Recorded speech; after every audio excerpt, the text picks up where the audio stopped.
हरे Krishna everybody. जो आज का हमारा टॉपिक है वो ये है कि असली दोस्त कौन सा होता है, हमारा असली दोस्त कौन है। और a friend in need is a friend in deed कहा जाता है, जो इंग्लिश में बहुत फेमस ये चीज है। तो आज हम उसको देखेंगे कि असली में हमारा दोस्त कौन है। ये हमें बताएगा चैप्टर 1 का 30th श्लोक।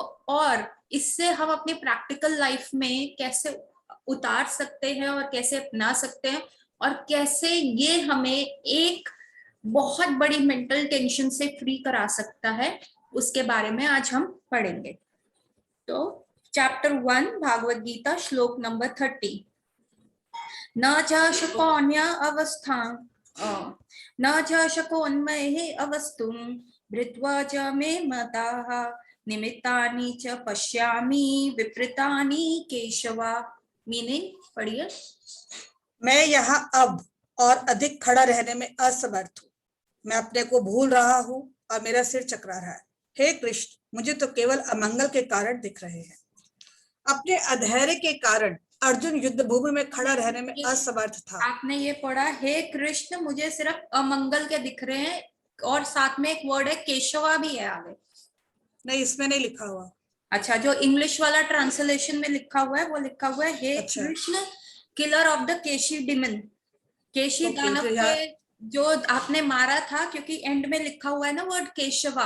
हाँ। ये बहुत इंपॉर्टेंट वर्ड है इस श्लोक में। एक वर्ड है केशवा, बहुत इंपॉर्टेंट है, और दूसरा निमित्तानि च पश्यामि। ठीक है, अब आप पढ़िए, इसका मीनिंग पढ़िए। अपने अधैर्य के कारण अर्जुन युद्ध भूमि में खड़ा रहने में असमर्थ था और अपने मन की इस दुर्बलता के कारण उसे आत्म विस्मृति हो रही थी।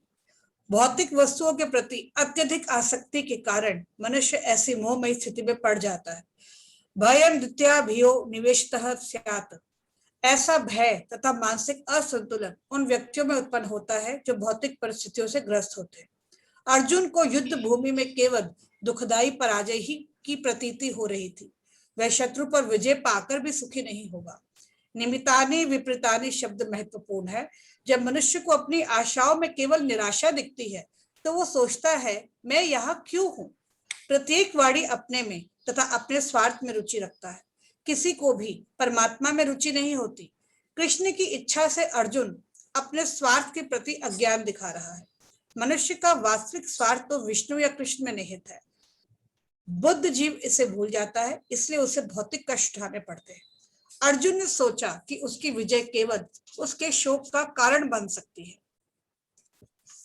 तो हमने इस श्लोक में और उसके तात्पर्य में ये देखा कि हम कैसे फ्रस्ट्रेट हो जाते हैं। अब अगर हम जो अर्जुन की सिचुएशन है उसको अपने रियल लाइफ सिचुएशन में लगाएं, तो हम देखते हैं हमारे कितने सारे रिलेशनशिप्स होते हैं। ठीक है, हमारे पति भी है, हमारे बच्चे भी होते हैं, और हमारे फ्रेंड्स भी हैं, हमारे रिश्तेदार भी हैं, सास ससुर है, ननद है, बहनें हैं, भाई है। कितने सारे रिलेशनशिप में एक इंसान बंधा होता है। अगर एक बंदे को खड़ा कर दो तो कहेंगे ना कि नियर एंड डियर वन। जैसे शादियों में अब कोरोना का रिस्ट्रिक्शन लग गया, अब कईयों ने शादी पोस्टपोन कर दी कि भैया हमारे तो नियर एंड डियर वन ही इतने हैं डॉक्टर साहब कि हमारे तो इतने लोग हो जाएंगे, अब किसको मना करें, किसको खड़ा करें। ठीक है, सो अगर आप एक पर्सन को खड़ा कर दो, एक सिर्फ इंडिविजुअल पर्सन को खड़ा कर दो, तो आप देखते हैं कि वो कितने सारे रिलेशनशिप में सराउंडेड है। और क्या हम एक समय पे, एक टाइम पे सबको खुश रख सकते हैं?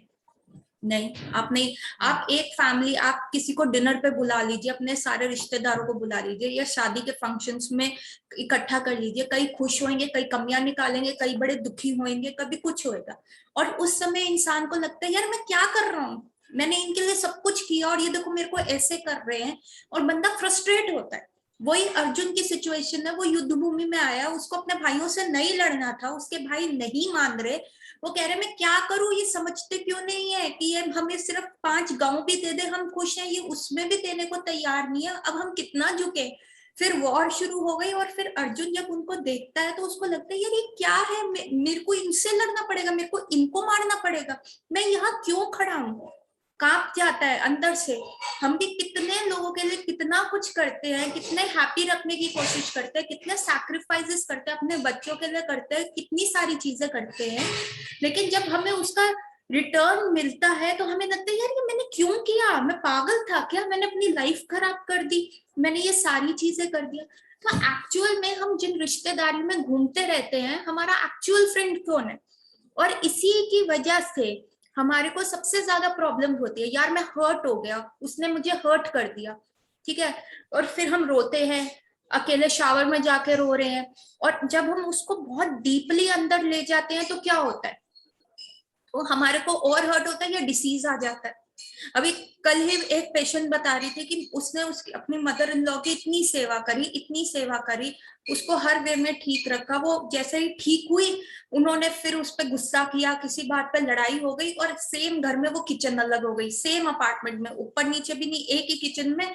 पहले वो 1 घंटा खाना बना रहे, फिर दूसरे घंटे वो।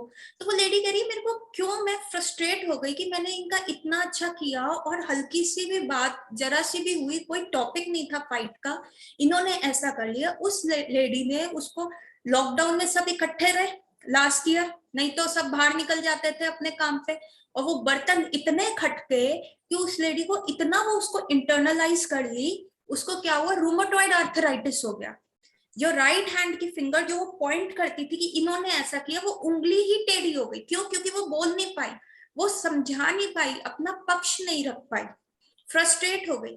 तो ये सिर्फ एक मेंटल डिसीज तक सीमित नहीं रहता, इससे साइकोसोमैटिक डिसऑर्डर्स भी हो जाते हैं। आज की एज में 99% साइकोसोमैटिक डिसऑर्डर है, साइक खराब होती है, और आपकी सोमा मतलब, सोमा मतलब बॉडी पे असर आता है। कितनी बार हम सुनते हैं कि बच्चों को डांटा और उनको बुखार हो गया, बच्चे के पेपरों में नंबर कम आए उसको बुखार हो गया, उसको मैम से डर है, वो स्कूल नहीं जा रहा, डर से उसको बुखार हो गया। क्या हुआ कि उसने अपनी साइक को इतना ज्यादा हर्ट कर लिया कि उसकी बॉडी में सिम्टम्स आने लग गए। और ये बच्चों के साथ नहीं होता। कल जैसे मैंने अपना एक केस आपके साथ शेयर किया, उसको उंगली उठानी थी कि ये गलत है, ये गलत है, पर वो नहीं बोल पाई, तो वो उंगली सिर्फ, पूरे हाथ में और कहीं पे भी डिफॉर्मिटी नहीं आई। रूमेटॉइड आर्थराइटिस में क्या होता है, हाथ पैर टेढ़े होने शुरू हो जाते हैं, सिर्फ राइट हैंड की इंडेक्स फिंगर जो उंगली उठती है वो टेढ़ी हो गई। तो आप देखिए कि कितना ज्यादा ये सारी चीजें जो है दिक्कत कर देती है ना। तो सिर्फ अब फिर हम सोचते हैं कि जो ये वर्ड आया है यहाँ पे, निमित्तानि विपरीतानि, कि मैं निमित्त बना सारी चीजें करने का, परिस्थिति विपरीत हो गई, मैं क्यों खड़ा हूं। हमारी भी कंडीशन क्या होती है, अर्जुन की तरह हो जाती है, पर हम क्या करते हैं, हमारे पास उसका सोल्यूशन नहीं होता। क्यों? क्योंकि हमारे पास भागवत गीता का नॉलेज नहीं होता। अब यहाँ पे तो हम, अर्जुन सरेंडर कर रहा है, पेशेंट सारे सिम्टम्स डॉक्टर को बता रहा है, और डॉक्टर बड़ा लायक है, यूनिवर्सल डॉक्टर है वो। तो यहाँ पे अर्जुन बड़ा चालाक भी है। यहाँ पे आप देखेंगे ना, कोई भी वर्ड भागवत गीता में या शास्त्रों में इतना लॉजिकल है ना, कि अर्जुन क्या कर रहा है, चाह रहा है कि कृष्णा मेरे को अप्रूव कर दे ना, स्टैम्प कर दे कि मुझे ये वॉर नहीं लड़नी तो मैं बच जाऊंगा, एस्केपिस्ट रूट देख रहा है। हम क्या करते हैं, हम भी जाके शिकायतें लगाते हैं अपने फ्रेंड से, यार मेरी सास ने ऐसे कर दिया, यार मेरे फ्रेंड को मैंने ऐसे किया, उसने ऐसे मेरे को डिच कर दिया। हम क्या करते हैं, ये एस्केपिस्ट रूट देखते हैं कि दूसरा बंदा हमें फोन पे कहेगा, हाँ ये तो बड़ा गलत किया, ऐसे तो होना ही नहीं चाहिए था। तो हमारे को लगता है अप्रूवल मिल गया, और हमारे को सांस में सांस आ जाती है। यहाँ पे कृष्ण, अर्जुन भी सेम ही चीज कर रहा है।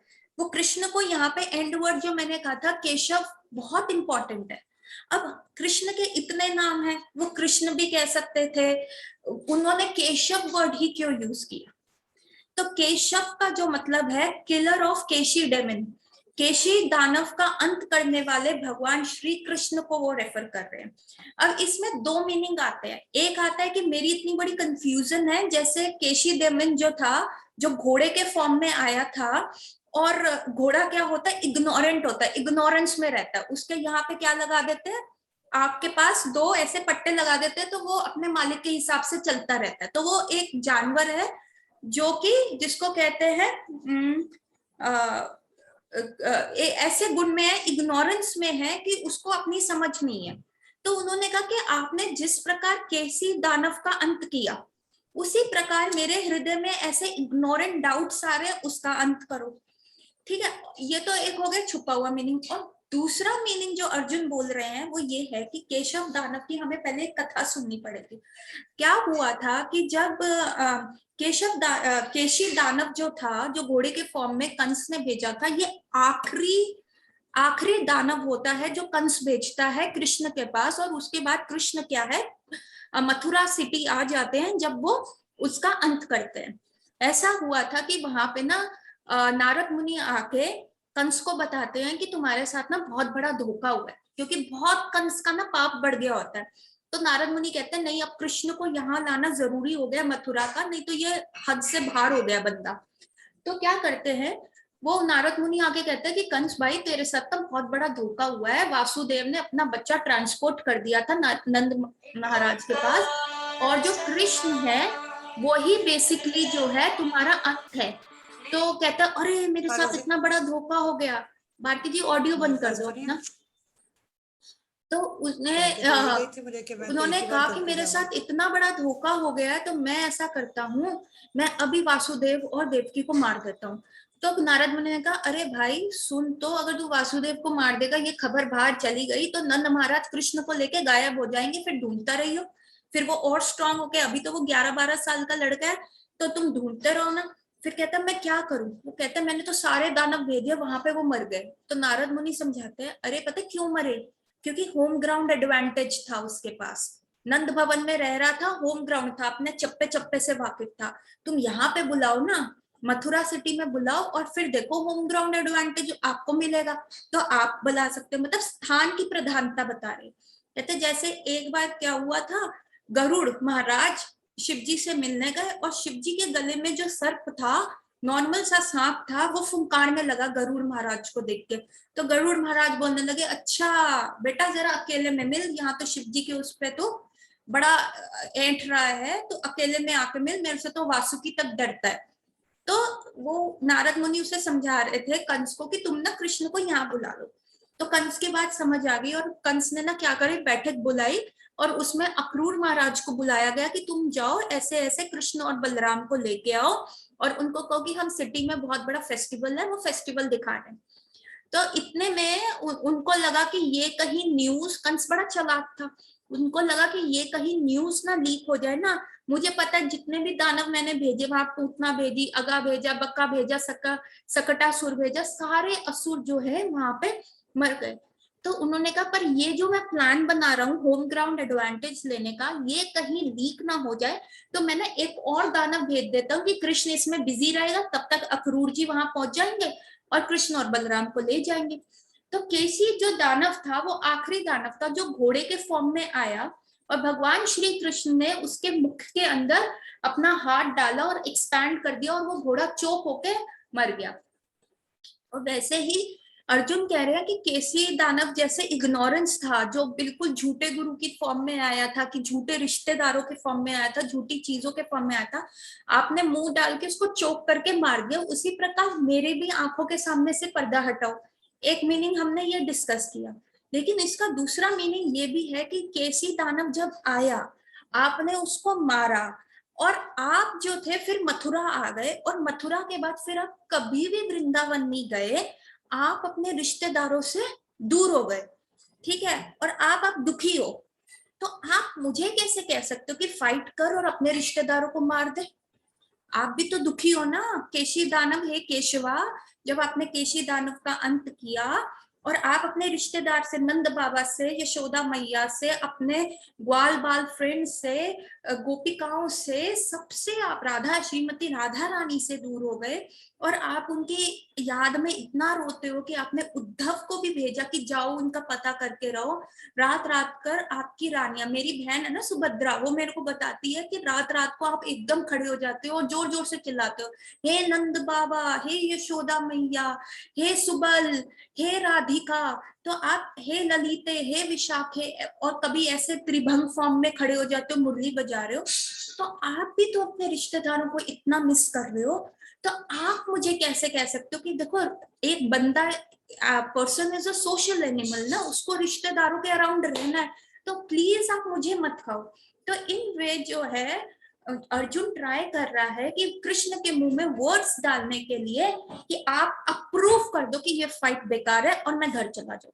मैं चाहे भिक्षुक बन जाऊं, चाहे मैं इधर उधर से पैसे मांगू, कुछ भी करूं, लेकिन आप अप्रूव कर दो। आप अप्रूव कर दोगे ना तो मेरे पे कोई उंगली नहीं उठाएगा, चाहे आप पे कोई भी उठाता रहे। तो देखिए कितना ऐसा है, मतलब अर्जुन इतना फ्रस्ट्रेटेड है अपने रिलेटिव्स की वजह से, हम कितना फ्रस्ट्रेटेड है अपने रिलेटिव्स की वजह से, लेकिन फिर भी हम एंड अप होते हैं उन्हीं को चूज करना। जैसे अर्जुन भी क्या कर रहा है, उन्हीं को चूज कर रहा है, और उससे क्या होता है, निमित्तानि च विपरीतानि। ठीक है, हम फ्रस्ट्रेट भी हो रहे हैं, पर we are choosing to stay in that situation. जब हम फ्रस्ट्रेट होते हैं and still we are choosing to stay in that situation, तब आता है आर्थराइटिस, तब आपके गोडे जाते हैं, तब आपको या तो रूमेटॉइड आर्थराइटिस हो सकता है या ऑस्टियो आर्थराइटिस हो सकता है।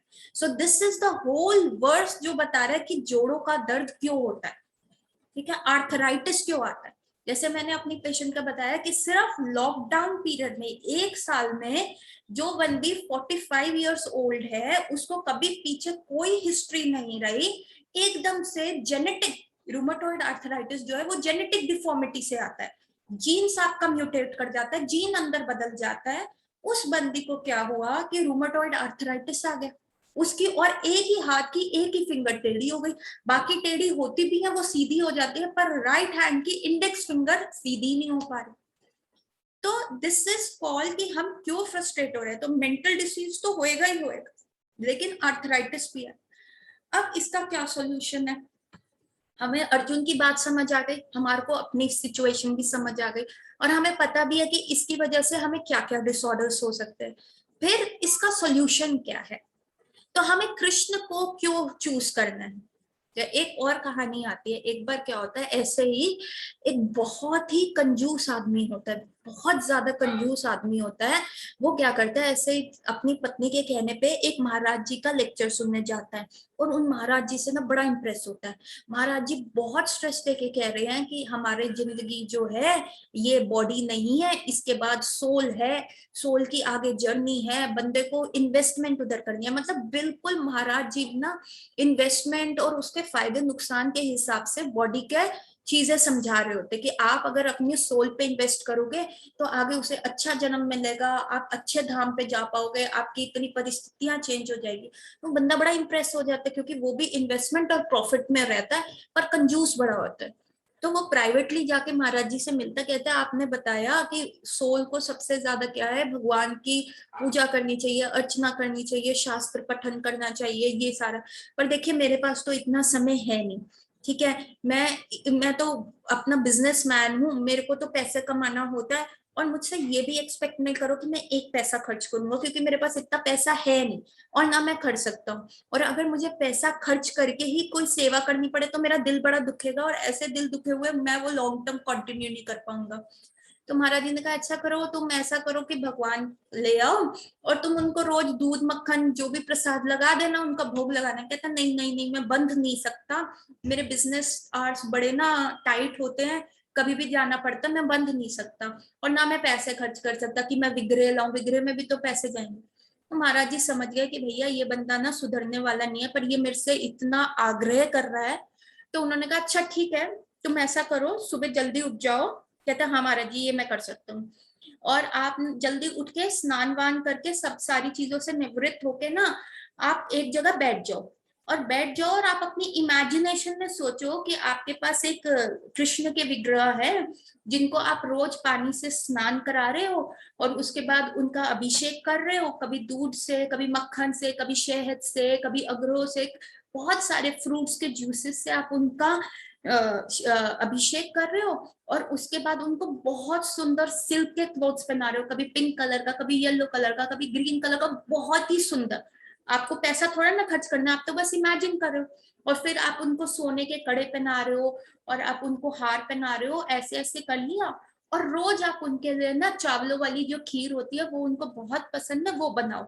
वो भी आप अपनी इमेजिनेशन में बताओ कि आपको देखना कि आपने चावल भिगोए, फिर उनको साफ करके भिगो के रखा है, यहाँ पे आपने दूध उबाला है, उसमें आप केसर डाल रहे हो, उसमें इलायची डाल रहे हो, दूध में उबाला आया, आपने वो भीगे हुए चावल उसके अंदर डाले, उनको अच्छे से पकाया कराया, और उसके बाद 2 चम्मच आप चीनी डाल के आप ठाकुर जी को भोग लगा रहे हो।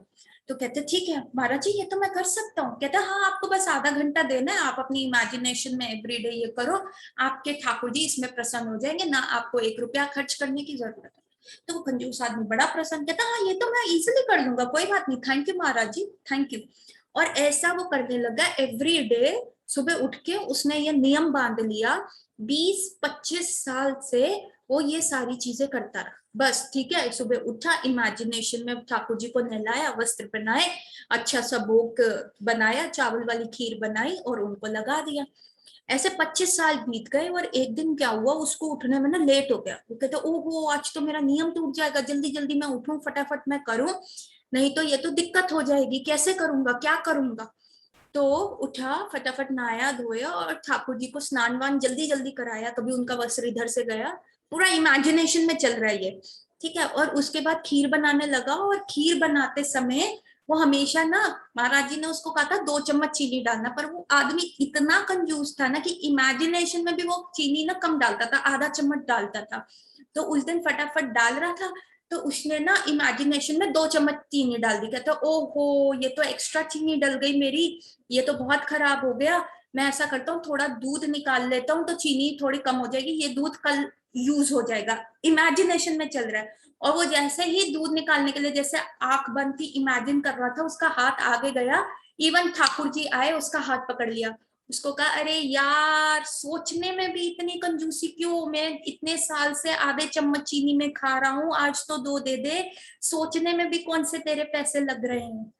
तो ठाकुर जी इतने 25 साल से जो थे, वो आधा चम्मच सिर्फ मानसी सेवा में उसको करा, और उसका सच में हाथ पकड़ के कहा कि अरे तू छोड़ दे, मानसी सेवा में तो 2 चम्मच डाल दे। मतलब वो इतने हैं, आप ये देखिए। और this is a real life story, this is not an imagination, या ये मैंने कही, this is a real life story, किसी के साथ ऐसा हुआ है। तो ठाकुर जी ये देखिए, हम कितने भी गंदे क्यों ना हो, हम कितना झूठ क्यों नहीं बोलते, हम कोई भी योनि में क्यों ना जाए, हम पिग बन रहे हैं, हम हम डॉग बन रहे हैं, हम लायन बन रहे हैं, हम चींटी बन रहे हैं, या हम कोई रेप्टाइल बन रहे हैं, या हम बर्ड बन रहे हैं, परमात्मा के रूप में ठाकुर जी हमारे साथ चलते हैं। मतलब हम ऐसा कुछ भी दुष्कर्म नहीं कर सकते, मतलब हम ऐसा कुछ भी झूठ नहीं बोल सकते, हम कुछ भी ऐसा नहीं कर सकते कि जिससे हम स्टॉप करें, ठाकुर जी हमें कहें कि भैया मैंने तुम्हें अपनी जायदाद से बाहर निकाल दिया। ठाकुर जी फिर भी हमारे साथ चलते हैं। और अगर हम कंपेयर करें अपने रिश्तेदारों के साथ, हम कितना भी अच्छा बन ले, सबके मुंह बने रहते हैं, हम कितना भी अच्छा क्यों ना कर ले, फिर भी कहीं ना कहीं हमारी मिस्टेक्स आती। तो this is a difference between कि कैसे ठाकुर जी और एक इंसान, और हम क्या करते हैं, हम फिर भी ठाकुर जी को चूज नहीं करते। ऐसे ही एक और स्टोरी आती है कि उसमें भी मतलब ये जो बहुत उत्तम स्तर का होता है ना, कि अगर आप जितनी भी अच्छी मानसी सेवा करते रहो तो ठाकुर जी आपसे प्रसन्न होते हैं, आप कुछ भी करते रहो, he will never ever leave you. मतलब आप अगर अपने आप को हक भी कर रहे हो, आप अपने आप को हक भी कर रहे हो, तो सबसे नियरेस्ट पर्सन आपका कौन है, सबसे नियरेस्ट और डियरेस्ट पर्सन आपका कौन है। आप किसी को भी हक कर रहे हो, या आप सिर्फ अपने आप को भी हक कर रहे हो, आपके हार्ट से भी अंदर जो है परमात्मा बैठे हुए हैं, that is so close to you. और क्या करते हैं, हम उन्हीं को रिग्रेट कर देते हैं, उन्हीं को हम अपनी लाइफ में कंसिडर नहीं करते, और हम बाकी सारे लोगों को, बाकी सारे रिलेशनशिप्स को करने में ठीक लगे रहते हैं। ठीक है, अगर हम एक बीच में सेंटर सही कर लें तो हमारे सारे रिलेशनशिप भी ठीक हो जाएंगे। क्यों? क्योंकि ठाकुर जी क्या है, सबके हाथ में बैठे हैं। अगर आपने प्राइम मिनिस्टर के साथ संबंध अच्छा कर लिया, तो फाइनेंस मिनिस्टर क्या, या आपका डिफेंस मिनिस्टर क्या, आपका होम मिनिस्टर क्या, वो सब तो आपके आगे पीछे घूमेंगे, अरे ये तो प्राइम मिनिस्टर का फ्रेंड है। तो अगर आपके होम डिफेंस में, आपके घर में प्रॉब्लम है, आपके फाइनेंस मिनिस्टर फाइनेंशियल उसमें प्रॉब्लम चल रही है, या आपकी होम मिनिस्ट्री में प्रॉब्लम चल रही है, रिलेटिव्स के साथ प्रॉब्लम चल रही है, या आपके बिजनेस में प्रॉब्लम चल रही है, मतलब आपकी फाइनेंस मिनिस्ट्री में प्रॉब्लम चल रही है, आपकी डिफेंस मिनिस्ट्री में प्रॉब्लम चल रही है कि आप बीमार रह रहे हैं, आपका इम्यूनिटी कमजोर हो रहा है, तो आपकी डिफेंस मिनिस्ट्री में प्रॉब्लम चल रही है। अगर आप सीधा प्राइम मिनिस्टर के साथ, ठाकुर जी के साथ अच्छा संबंध बना लेंगे, तो ये सारी छोटी मिनिस्ट्री तो आपके आगे पीछे वैसे ही घूमेगी ना। तो ये चीज हमारे को समझनी बहुत जरूरी है कि हमारे को अपनी स्पिरिचुअल स्ट्रेंथ पे वर्क करना बहुत जरूरी है, क्योंकि लोग आएंगे जाएंगे। रिलेटिव्स कैसे होते हैं हमारे, जितने भी हमारे रिलेशनशिप है वो कैसे होते हैं, जैसे पानी में आता है ना, शास्त्रों में बताया गया है, जैसे पानी जा रहा होता है उसमें जो वुडन की लॉग्स होती है वो कभी पास में आती हैं और कभी वो स्ट्रिंग्स जो होती है वो दूर हो जाती है, कभी पास आती है कभी वो दूर हो जाती है। तो ऐसे ही हमारे रिलेशनशिप है, कभी हम पास में आते हैं और कभी हम दूर हो जाते हैं। तो दिस इज इवन उसमें भी ये लिखा है, ये जो आपका गुरुद्वारे में जो बुक होती है गुरु ग्रंथ साहिब में यही लिखा है कि कभी सुख और दुख में क्या होता है, रिलेशनशिप मिलते हैं, और कभी संजोग विजोग दो कार चलावे लेके आवन भाग, कि संजोग मिलना और वियोग जो ये है ना, ये कंप्लीटली भाग्य के हिसाब से। तो हमारे को ये देखना है कि आपका हमारा रिलेशनशिप कैसे स्ट्रांग हो सकता है, क्योंकि अगर आज का मैं पूरा वो समराइज करूं तो हमारा यही है कि जितना हम ट्रस्ट, जितना हम फेथ और जितना हम अपना सब कुछ अपने रिलेटिव्स में इन्वेस्ट करते हैं और हमें उसका प्रॉपर रिटर्न बैक नहीं मिलता, या हम कितना भी ट्राई करते हैं और वो हैप्पी नहीं रहते, तो क्या होता है, ये एक फ्रस्ट्रेशन का कारण है, क्योंकि human is a social animal और हमारे में इतने इमोशंस होते हैं कि हम फ्रस्ट्रेट हो जाते हैं। आप छोटे बच्चे से लेके देख लीजिए एडल्ट तक, हम क्या होंगे, बहुत फ्रस्ट्रेट होंगे। लेकिन अगर हम यही थोड़ा सा ट्रस्ट, थोड़ा सा फेथ और थोड़ा सा एक्टिविटीज हम एक प्राइम मिनिस्टर उनके साथ करें जो हमें कभी भी अबंडन नहीं करते, कभी भी हमें छोड़ते नहीं है, हमेशा हमारे साथ चलते रहते हैं, चाहे कैसी भी परिस्थिति क्यों ना हो, विपरीत से विपरीत परिस्थितियों में भी वो हमारे साथ चलते रहते हैं। तो इसका क्या हुआ कि हमारे, तो हम डिसीज फ्री रहेंगे, हमको कम फ्रस्ट्रेशन होगा और हम आर्थराइटिस जैसी प्रॉब्लम से बचे रहेंगे। ठीक है, सो आज का जो लेक्चर है वो यहाँ पे खत्म हुआ। Since we have few more minutes, तो हम अगला भी जो श्लोक है वो पढ़ लेते हैं उसके मीनिंग के साथ, ताकि नेक्स्ट टाइम हम अपना श्लोक स्टार्ट करेंगे। ठीक है, चैप्टर 1 श्लोक नंबर 31 भारती जी निकाल लीजिए। नाशो श्रेयो अनुस्पुष्यामि हत्वा स्वजनम अहै न कनक्षै विजयम कृष्ण न च राज्यम सुखेनि च। पढ़िए। हे कृष्ण, इस युद्ध में अपने ही स्वजनों का वध करने से ना तो मुझे कोई अच्छाई दिखती है और ना मैं उनसे किसी प्रकार की विजय, राज्य या सुख की इच्छा रखता। यह जाने बिना कि मनुष्य का स्वार्थ विष्णु में है, सारे बुद्ध जीव शारीरिक संबंधों के प्रति यह सोचकर आकर्षित होते हैं कि वैसी परिस्थितियों में प्रसन्न रहेंगे। ऐसी देहात्म बुद्धि के कारण वे भौतिक सुख के कारणों को भी भूल जाते हैं। अर्जुन तो क्षत्रिय का नैतिक धर्म भी भूल गया था। कहा जाता है कि दो प्रकार के मनुष्य परम शक्तिशाली तथा जाजल्यमान सूर्यमंडल में प्रवेश करने के योग्य होते हैं। ये है, एक तो क्षत्रिय जो कृष्ण की आज्ञा में युद्ध से मरता है, और दूसरा सन्यासी जो आध्यात्मिक अनुशीलन में लगा रहता है। अर्जुन अपने शत्रुओं को भी मारने से विमुख हो रहा है। अपने संबंधियों की तो बात छोड़ दे, वह सोचता है कि स्वजनों को मारने से उसे जीवन में सुख नहीं मिल सकेगा, अतः वह लड़ने के लिए इच्छुक नहीं है। जिस प्रकार की भूख न लगने पर कोई भोजन बनाने को तैयार नहीं होता, उसने तो वन जाने का निश्चय कर लिया है, जहां वह एकांत में निराशापूर्ण जीवन काट सके। किंतु क्षत्रिय होने के नाते उसे अपने जीवन निर्वाह के लिए राज्य चाहिए, क्योंकि क्षत्रिय कोई अन्य कार्य नहीं कर सकता। किंतु अर्जुन के पास राज्य कहाँ है? उसके लिए तो राज्य प्राप्त करने का एकमात्र अवसर है कि अपने बंधु बांधवों से लड़कर अपने पिता के राज्य का उत्तराधिकार प्राप्त करे, जिसे वह करना नहीं चाह रहा। इसलिए वह अपने को जंगल में एकांतवास करके निराशा का एकांत जीवन बिताने के योग्य समझता है। तो अगर हम ये भी देखें, ये भी आज की क्लास के हिसाब से है कि हम अपने रिलेटिव्स के लिए कितना सैक्रिफाइस करते हैं। यहाँ पे अर्जुन भी जो प्रिस्क्राइब ड्यूटी है उसकी क्या है, वो अगर 4 वर्ण आश्रम में देखे, जो हमने लास्ट क्लास में बहुत डिटेल में डिस्कस किया था कि अर्जुन जो है वो एक क्षत्रिय है, और क्षत्रिय का क्या होता है कि ब्राह्मणों की रक्षा करना, राज्य की रक्षा करना, और साथ के साथ उनको किसकी रक्षा करनी होती है, उनको पूरा मतलब गाय की रक्षा करनी होती है, उनको एक प्रॉपर एडमिनिस्ट्रेशन करना पड़ता है। पर क्या करता है वो, कहता है नहीं मैं ये सैक्रिफाइस कर दूंगा, मैं अपनी ड्यूटी भी सैक्रिफाइस कर देता हूँ, मैं सब सैक्रिफाइस कर देता हूँ, मेरे को राज्य चाहिए ही नहीं, मेरे को रूल ही नहीं करना अगर मेरे हाथ पे खून लग जाए। जबकि क्षत्रिय का क्या फर्ज होता है, कोई आर्मी का ऑफिसर वहां जाके कहे अरे मेरे को डर लग रहा है, मैं गन कैसे उठाऊं, मेरा हाथ दुख रहे हैं, भैया मैं शूट करूंगा तो मेरे को डर लग रहा है, मैं क्या करूं, मैं यहाँ से भाग जाऊं, तो फिर भैया तुम आर्मी में आए क्यों? ये सारा तो तुम्हें पता ही है ना कि दुश्मन को जाके मारना। अब अर्जुन की भी यही परिस्थिति हो गई, यार ये मेरे साथ गलत कर रहे हैं, मैं इनका नहीं नहीं छोड़ो मैं कॉम्प्रोमाइज कर लेता हूँ। हम भी क्या करते हैं, कॉम्प्रोमाइज कर लेते हैं, चल यार कुछ नहीं, लेकिन हम सही चीज नहीं करते। ये मतलब नहीं है कि जाके आप हर अपने रिश्तेदार से लड़ाई कर लो, इसका मतलब ये है कि आप थोड़ा सा बैक कर लो, अपने को स्पेस दो, कट ऑफ करो और ऐसी रिश्तेदारी बनाओ जो परमानेंट रहे, थ्रू आउट रहे, और जो आपको फ्रस्ट्रेट ना करे, जो आपको डिसीज ना करे। जैसे जैसे आपको जब आप जन्म लिया था तो आपको नहीं पता था ये मेरा चाचा है, ये मेरा मामा है, ये ताया है, ये मम्मी है, ये पापा है, आप उस सर्कमस्टांसेस में रहे तो आपको वो हो गया कि हाँ मैं ये बॉडी हूँ और इस बॉडी के ये चाचा मामा ताया दादा चाचा है, तो ये इनके साथ मुझे अपना क्लोजनेस निकालना है। और न्यूबॉर्न बेबी को नहीं पता होता, तो आपको उसको थोड़ा सा कट करना है, थोड़ा सा पीछे आना है, और आपको अपना एक्चुअल रिलेटिव देखना कि अच्छा ये तो ये वाली बॉडी मुझे मिली तो ये मेरे चाचा मामा ताऊ है, जो मेरी पुरानी बॉडी मिली थी उनके चाचा मामा ताऊ कौन है, और जो मुझे नेक्स्ट बॉडी मिलेगी तो उनके चाचा मामा ताऊ है।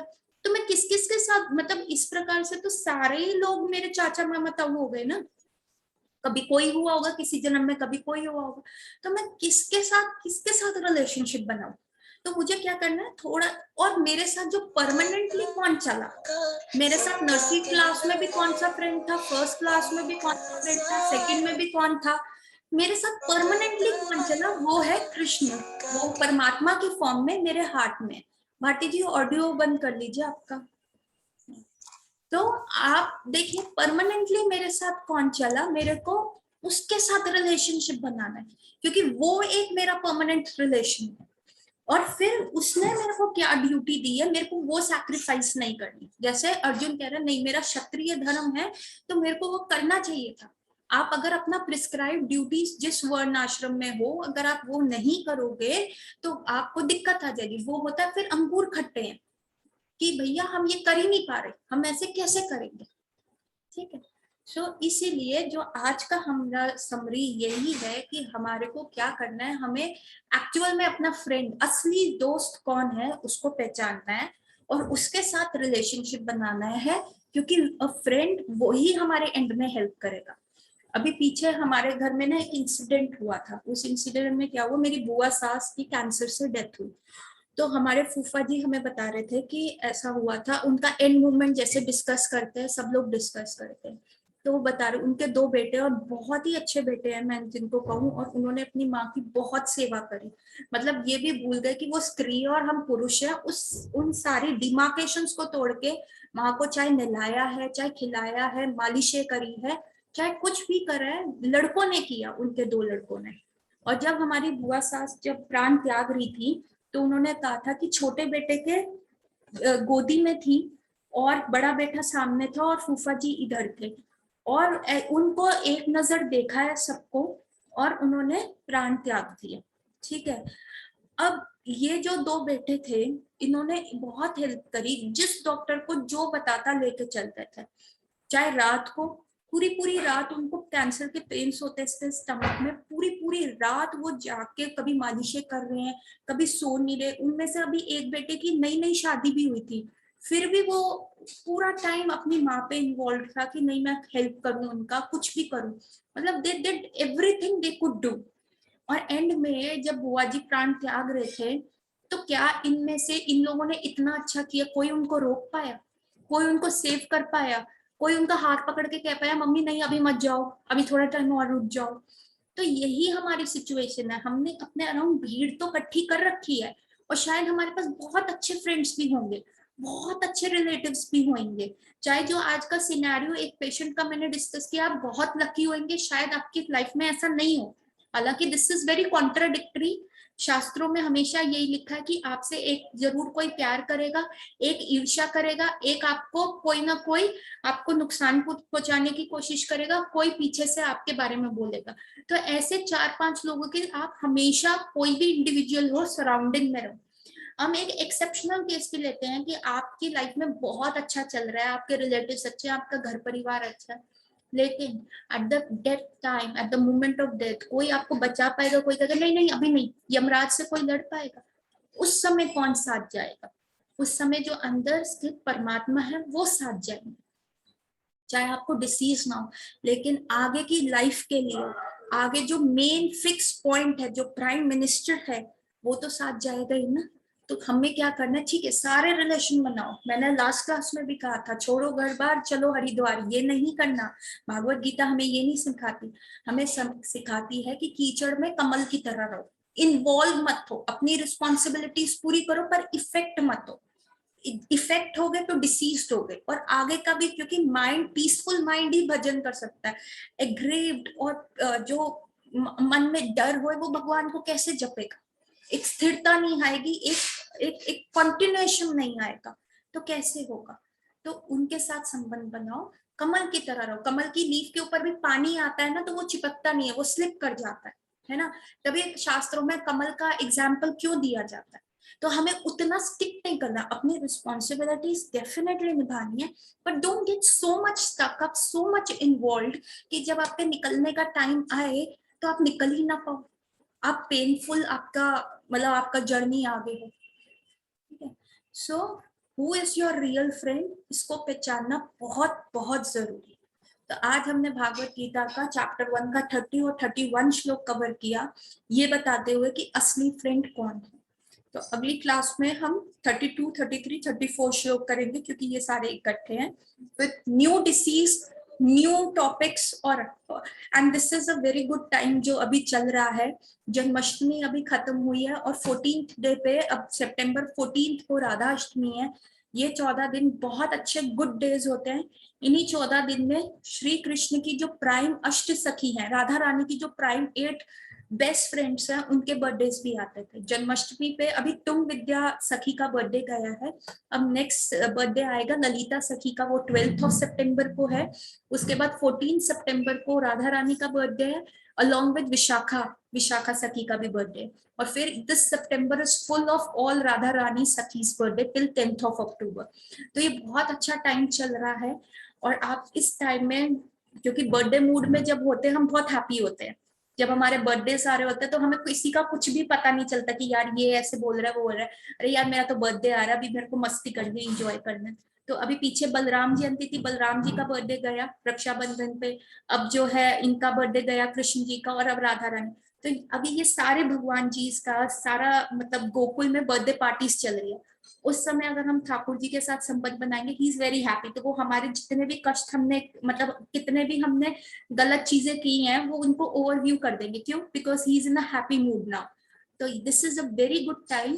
या अपना चैंटिंग बढ़ाइए, थोड़ा भगवान के साथ रिलेशनशिप डेवलप कीजिए। जब जब किसी भी सखी का बर्थडे आता है तो उनके लिए भोग प्रिपेयर कीजिए, चावल की खीर बना दीजिए। जैसे अभी राधा रानी का बर्थडे आएगा, उनको अरबी की सब्जी बहुत पसंद है, तो आप अरबी बना सकते हैं। So this is some simple simple things ना, जो हमें हमारे महाराज जी बताते हैं। जैसे उसके महाराज जी ने बताया कि मनसी सेवा कर लो, और ये तो हम अपने घर में कुक करते ही रहते हैं।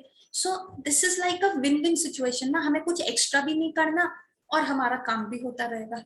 Least investment maximum profit. So this is the time of least investment and maximum profit. तो आप इसको वेंचर कीजिए और पूरा फायदा उठाइए। So I will end my class here today. Hopefully सबको समझ में आई होगी। किसी का कोई प्रश्न है तो ठीक है, we will end our class here. Hare Krishna Hare Krishna Krishna Krishna Hare Hare, Hare Ram Hare Ram Hare Hare, Hare Krishna Krishna Krishna Hare Hare, Hare Ram Ram Ram Hare Hare, Hare Krishna Krishna Krishna Hare Hare, Hare Ram Ram Ram. Hare Krishna, everybody. We will meet next Wednesday. Thank you.